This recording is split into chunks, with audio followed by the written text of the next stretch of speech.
Tell us about one recent obstacle or challenge and how you overcame it. Yeah, well, I was going to actually answer that question with a story about what happened with me and my husband last week. But Mm. actually, what just showed up for me was this Saturday. I was, if I'm really honest, really frustrated. I was feeling very emotional.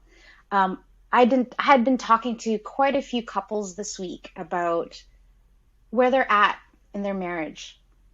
And what I got so present to was the pain and the suffering and the Mm. loneliness that many of us feel inside our relationships, that we feel trapped.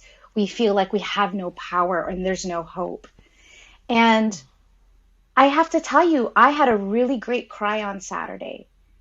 And really, when I finished that, and I hadn't cried like that, and I'm gonna guess about 20 years. I'm not joking. Wow.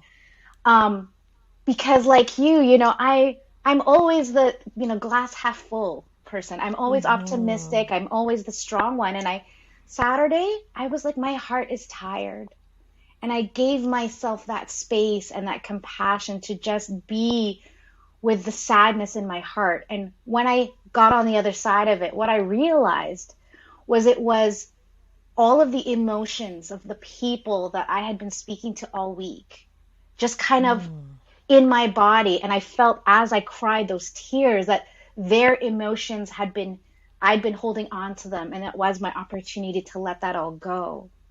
And so I want to Mm. share that for two reasons. Number one is it's okay to have those moments when you just want to cry and you feel like, there's this moment where you feel like, no, I don't want to be weak. But Mm. man, on the other side of it, I felt so liberated and Mm. at peace because I knew that I cried because I cared.